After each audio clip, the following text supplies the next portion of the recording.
ആകാശവാണി.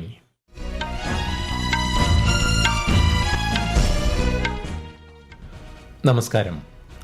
വാർത്തകൾ വായിക്കുന്നത് ഉദയൻ കിളിയന്നൂർ.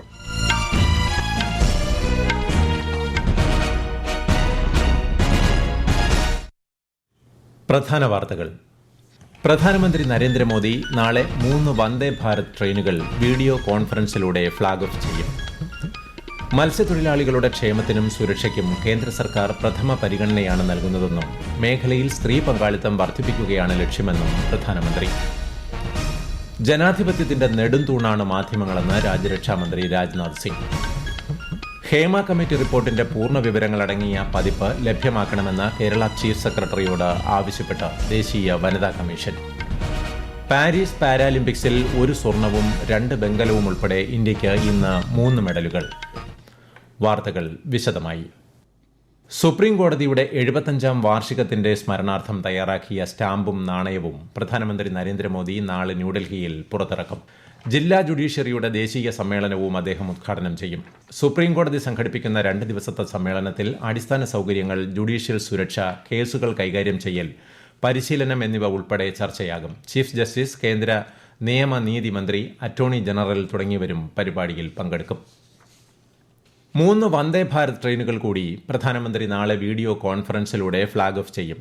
മീററ്റ്, ലക്നൌ, മധുര, ബംഗളൂരു, ചെന്നൈ, നാഗർകോവിൽ എന്നീ 3 പാതകളിലാണ് പുതിയ വന്ദേ ഭാരത് ട്രെയിനുകൾ സർവീസ് ആരംഭിക്കുന്നത്. ഉത്തർപ്രദേശ്, തമിഴ്നാട്, കർണാടക എന്നീ സംസ്ഥാനങ്ങൾ തമ്മിൽ അതിവേഗത്തിലുള്ള മികച്ച യാത്രാ സൌകര്യം ഇതിലൂടെ സാധ്യമാകും.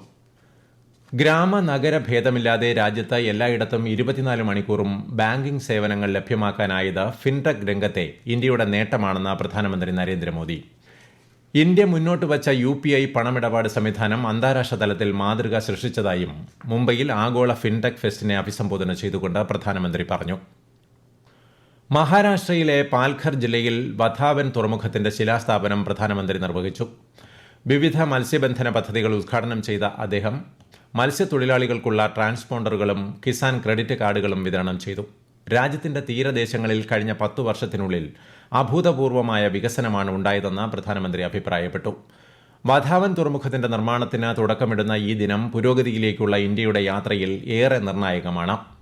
മത്സ്യത്തൊഴിലാളികളുടെ ക്ഷേമത്തിനും സുരക്ഷയ്ക്കും കേന്ദ്ര സർക്കാർ പ്രഥമ പരിഗണനയാണ് നൽകുന്നത്. മത്സ്യമേഖലയിൽ സ്ത്രീ പങ്കാളിത്തം വർദ്ധിപ്പിക്കുകയാണ് സർക്കാർ ലക്ഷ്യമിടുന്നതെന്നും പ്രധാനമന്ത്രി പറഞ്ഞു. हमारी सरकार मछली उत्पादन में महिलाओं की भागीदारी को बढ़ाने के लिए भी काम कर रही है. मछली पकड़ने के लिए जाने वाले लोगों को अपने जीवन का खतरा भी उठाना पड़ता है. हम आधुनिक टेक्नोलॉजी और सैटेलाइट की मदद से इन खतरों को भी कम कर रहे हैं. आज जो ये वेसल कम्युनिकेशन सिस्टम शुरू हुआ है वो तो हमारे मच्छीमार भाई बहनों के लिए बहुत बड़ा वरदान होगा.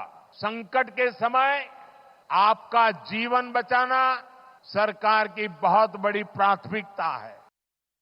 ഏകദേശം 76,000 കോടി രൂപ ചെലവിലാണ് വധാവൻ തുറമുഖം നിർമ്മിക്കുന്നത്.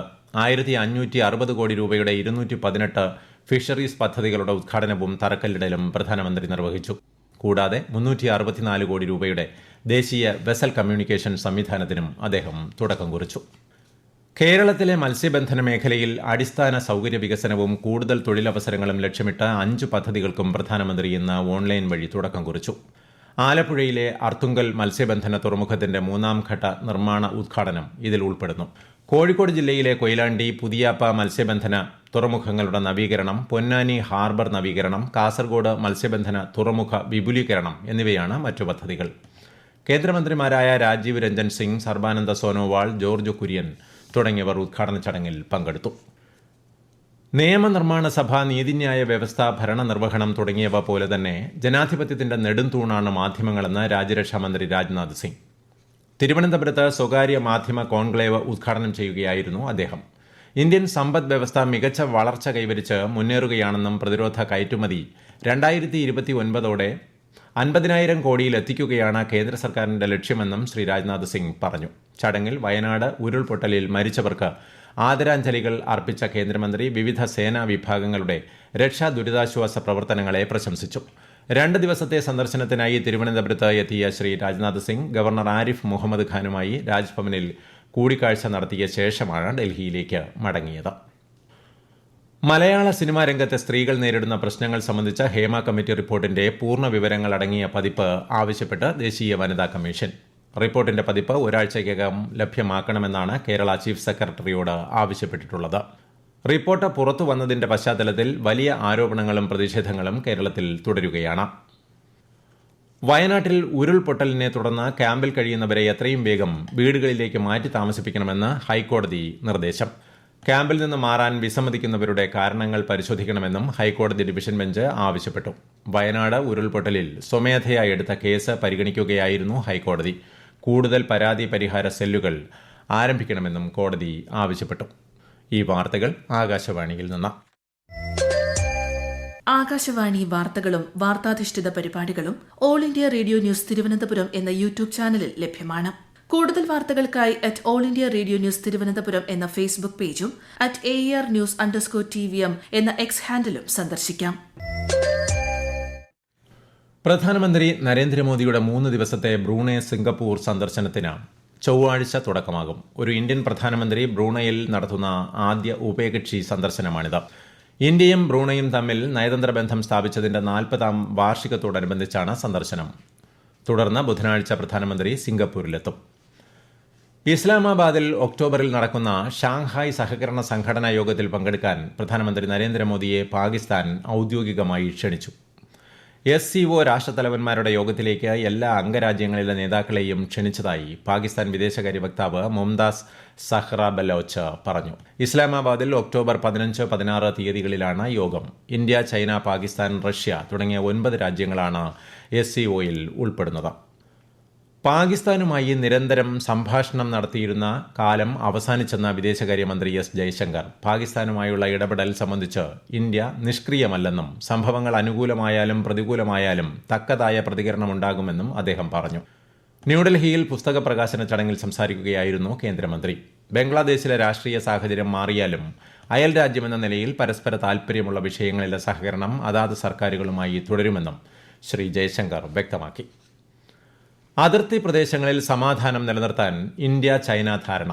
അതിർത്തി കാര്യങ്ങൾ സംബന്ധിച്ച ഏകോപന കർമ്മസമിതിയുടെ 31ാമത് യോഗത്തിലാണ് ഇത് സംബന്ധിച്ച ധാരണയായത്.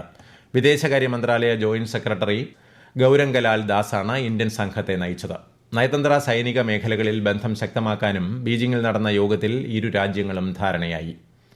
പാരീസ് പാരാലിമ്പിക്സിൽ വനിതകളുടെ 10 മീറ്റർ എയർ റൈഫിളിൽ ഇന്ത്യയുടെ അവനി ലേഖരയ്ക്ക് റെക്കോർഡോടെ സ്വർണം. ഇതേ ഇനത്തിൽ മോന അഗർവാൾ വെങ്കലവും നേടി. പെൺകുട്ടികളുടെ 100 മീറ്റർ ഓട്ട മത്സരത്തിൽ പ്രീതി പാൽ വെങ്കല മെഡൽ കരസ്ഥമാക്കി. പുരുഷന്മാരുടെ 10 മീറ്റർ എയർ പിസ്റ്റൾ ഫൈനലിൽ മനീഷ് നർവാൾ മത്സരിക്കും. ബാഡ്മിന്റൺ സിംഗിൾസിൽ SL4 വിഭാഗത്തിൽ സുഹാസ് യതിരാജും SL3 വിഭാഗത്തിൽ നിതേഷ് കുമാറും സെമിയിലെത്തി. മെഡൽ നേടിയ താരങ്ങളെ പ്രധാനമന്ത്രി നരേന്ദ്രമോദി അഭിനന്ദിച്ചു. കൊൽക്കത്തയിൽ നടക്കുന്ന ഡൂറൻ കപ്പ് ഫുട്ബോൾ ഫൈനലിൽ നാളെ മോഹൻ ബഗാനും നോർത്ത് ഈസ്റ്റ് യുണൈറ്റഡും ഏറ്റുമുട്ടും. നിലവിലെ ചാമ്പ്യന്മാരായ മോഹൻ ബഗാൻ 17 തവണ ഡൂറൻ കപ്പ് കിരീടം നേടിയിട്ടുണ്ട്. നോർത്ത് ഈസ്റ്റ് യുണൈറ്റഡ് ആദ്യമായാണ് ഡൂറൻ കപ്പ് ഫൈനലിലെത്തുന്നത്. ഇന്ന് റാഞ്ചിയിൽ നടന്ന ചടങ്ങിൽ ജാർഖണ്ഡ് മുൻ മുഖ്യമന്ത്രി ചമ്പൈ സോറൻ BJPയിൽ ചേർന്നു. ബംഗ്ലാദേശിൽ നിന്നുള്ള വ്യാപക നുഴഞ്ഞുകയറ്റം കാരണം സംസ്ഥാനത്തെ സന്താൽ പർഗാന മേഖലയിൽ ഭീഷണി നേരിടുന്ന ഗോത്രവർഗ്ഗക്കാരുടെ നിലനിൽപ്പ് സംരക്ഷിക്കാനാണ് താൻ BJPയിൽ ചേരുന്നതെന്ന് ചമ്പൈ സോറൻ നേരത്തെ വ്യക്തമാക്കിയിരുന്നു. കേരളത്തിൽ ചൊവ്വാഴ്ച വരെ മഴ തുടരുമെന്ന് കേന്ദ്ര കാലാവസ്ഥാ വകുപ്പ്. 10 ജില്ലകളിൽ ഇന്ന് ഓറഞ്ച് ജാഗ്രത നൽകിയിട്ടുണ്ട്. മറ്റ് 4 ജില്ലകളിൽ മഞ്ഞ ജാഗ്രതയും നിലവിലുണ്ട്. മണ്ണിടിച്ചിലിനും വെള്ളപ്പൊക്കത്തിനും സാധ്യതയുള്ള പ്രദേശങ്ങളിൽ താമസിക്കുന്നവർ ജാഗ്രത പാലിക്കണം. കേരള, കർണാടക, ലക്ഷദ്വീപ് തീരങ്ങളിൽ ഇന്നും നാളെയും മത്സ്യബന്ധനത്തിന് വിലക്കേർപ്പെടുത്തി. പ്രധാന വാർത്തകൾ. പ്രധാനമന്ത്രി നരേന്ദ്രമോദി നാളെ 3 വന്ദേ ഭാരത് ട്രെയിനുകൾ വീഡിയോ കോൺഫറൻസിലൂടെ ഫ്ളാഗ് ഓഫ് ചെയ്യും. മത്സ്യത്തൊഴിലാളികളുടെ ക്ഷേമത്തിനും സുരക്ഷയ്ക്കും കേന്ദ്ര സർക്കാർ പ്രഥമ പരിഗണനയാണ് നൽകുന്നതെന്നും മേഖലയിൽ സ്ത്രീ പങ്കാളിത്തം വർദ്ധിപ്പിക്കുകയാണ് ലക്ഷ്യമെന്നും പ്രധാനമന്ത്രി. ജനാധിപത്യത്തിന്റെ നെടുന്തൂണാണ് മാധ്യമങ്ങളെന്ന് രാജ്യരക്ഷാമന്ത്രി രാജ്നാഥ് സിംഗ്. ഹേമ കമ്മിറ്റി റിപ്പോർട്ടിന്റെ പൂർണ്ണ വിവരങ്ങളടങ്ങിയ പതിപ്പ് ലഭ്യമാക്കണമെന്ന് കേരള ചീഫ് സെക്രട്ടറിയോട് ആവശ്യപ്പെട്ട ദേശീയ വനിതാ കമ്മീഷൻ. പാരീസ് പാരാലിമ്പിക്സിൽ 1 സ്വർണവും 2 വെങ്കലവും ഉൾപ്പെടെ ഇന്ത്യയ്ക്ക് ഇന്ന് 3 മെഡലുകൾ. വാർത്തകൾ കഴിഞ്ഞു. അടുത്ത വാർത്താ പ്രക്ഷേപണം 8:35.